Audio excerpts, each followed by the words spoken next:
Hi, my name is Brad Boyer, and I've been climbing high mountains for 30 plus years. And I'm here to teach you how to safely hike these same mountains so that you can stay safe and enjoy the insane views like I have.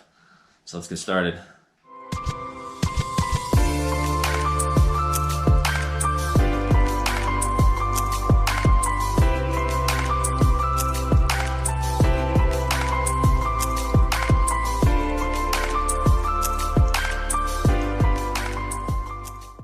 Before we get started, I guess I better do a quick disclaimer. So, I am not responsible for any problems or injuries you might encounter on your hiking trips. Now, let's get rolling. In this series, you will learn many important topics to make your hike of a lifetime the best adventure you've ever had. I will be covering subjects like what kind of hiking gear should you buy, what mountain should you choose, what kind of shape do you need to be in, the weather, high altitude sickness, route finding, utilizing rest steps, hydration, protection from the elements, how to navigate exposed terrain, and much, much more. Now, all this work is worth it when you're standing on top of the world, whether it is a mere 12,000 feet, that's me a few decades back, or 29,029 feet, Mount Everest. There's no better moment in your life, no greater achievement. All the stresses, sorrows, and bad times in your life are momentarily erased in this beauty. It's only you and that big, beautiful mountain, the wind, the breathtaking high altitude, dark blue skies, and bright white clouds that surround you. It is a moment you will never forget. But your time here, on these lower peaks, is limited. You have to return to the lower world, because these high mountains are only a temporary oasis of beauty during a short period of time. A small window of opportunity for us humans to be there.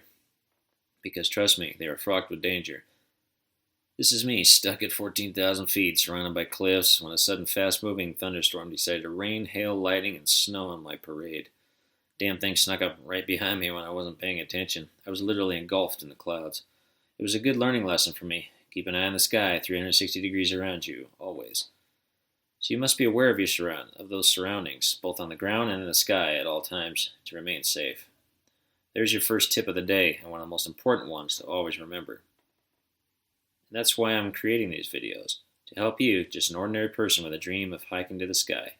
You may know nothing about hiking these majestic Goliaths, but after you complete these videos, you will be armed with all the information you need to do it safely. Choose the right peak for your level of expertise, and know what to do when you're on the mountain. So these videos are for newcomers, and perhaps for those of you who have already been climbing a few, but want to learn more, or maybe you're just curious to see what it takes to do this. These videos are not for Class 3 or 4 climbers that have been doing this for years and scale cliffs for fun. I'm talking about high mountains you can simply walk right up, and there are literally thousands of them to choose from in North America alone.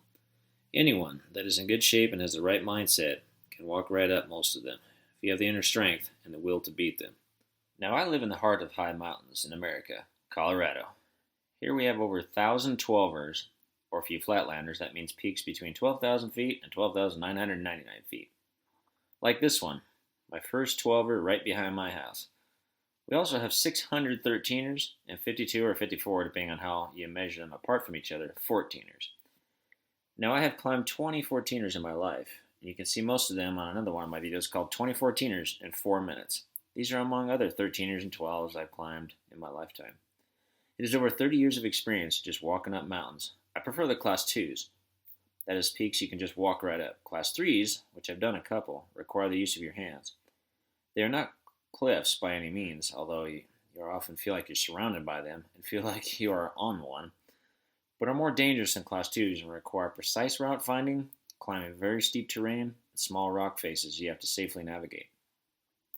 Like this behemoth, I got a slight MCL tear going down this bad boy. I had to walk backwards for miles because my knee would not allow me to walk downhill facing forward, and I was alone. Something you should never do, but I've been climbing them mostly alone since I was 12 years old when I climbed that first 12,000 footer. I didn't know any better at the time. I just walked right up it, was overwhelmed by the beauty that surrounded me that day. So I was hooked, and I climbed many more in my life after that. If you're interested in getting into Class 3s and Class 4s, you might want to spend some good quality time in Class 2s to learn the do's and don'ts on the mountain. Get some experience and learn from your mistakes. Why is it a good idea to do this? Again, so you don't end up injuring yourself or getting even worse. So don't worry about crazy terrain mountains until you have some easier ones under your belt. You just walk right up until you run out of hill to climb. The part I don't like is getting all the way back down off the mountain and finally reaching my vehicle feeling like I just got ran over by a truck. Now, the highest 14er in Colorado is Mount Elbert, 14,439 feet. It's a Class 2, and it's an easy one at that as far as beating high mountains. It was my second 14er when I was only in my early 20s. So let's get to learning. Quick note here, sometimes I will just be talking and showing you pictures, but I'm planning on actually being on some mountains as I teach you and as I progress, showing you things as I encounter them in real time, or I might be at home showing you what I bring along for the trip. So the very first thing you need to know is get your butt in shape. Now for some of you this might be a duh, but for others they have no idea what they're about to get themselves into, and you don't know what I'm talking about until you're on that mountain. You've only walked a mile and you feel like you're going to die. So you got to get off the couch, get off the video games, or get out of the office. That mountain don't give a rat's ass about whether you live or die on her. So you've got to be prepared to make it fun, adventurous, and safe. You have to remember you'll be pushing your limits for hours to gain 2,000 to 4,000 foot altitude gain. The Empire State Building is just a mere 1,000 feet. And then be able to handle going all the way back down it. Don't ever forget about that part. Now most of these mountains can be completed in a day, but some require spending at least one night on the mountain, which I highly recommend doing just below tree line.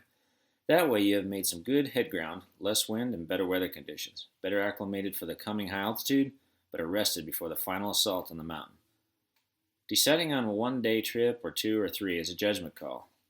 I typically look at how long is the route, trail, how far are you walking a day. For me, 50 years old, I can handle about 10 to 12 miles totally before my knees really begin to hate me. So if it's longer than that, or it's steeper and a more aggressive climb, I'm going to take 2 days. You got to know your limitations. So now that you've decided you want to beat a mountain, the first thing you need to do is find some sort of exercise you can do that you won't hate doing to get your body ready for the grueling journey a few months down the road. Yes, I said months. This isn't a short car ride to the park and then strolling through it watching the kids play and ducks frolicking in the water. I'll give you an example of how I just recently got back into shape after I was diagnosed with cancer and had to do 6 months of chemo and 2 years in immunotherapy, which I'm still doing as of this video now. There I was with 1 month of chemo to go, and I told myself, I'm getting back into shape and I'm going to climb some more damn mountains. Too bad I could hyperventilate just sitting in a chair and I couldn't walk up one floor of stairs anymore without nearly passing out. I lost 20% of my lung capacity, lots of muscle, and all my organs were inflamed until the chemo started working. I was constantly asking myself, can I really do this? Should I really be doing this? Well, I finally said, bet your ass I can. Watch me do it. I got off my ass, climbed half a flight of stairs when it became easier and I could still see straight. I climbed another flight of stairs, then another, and another, until I could climb 20 floors. It only took me 2 months. Now it was time to climb it nonstop.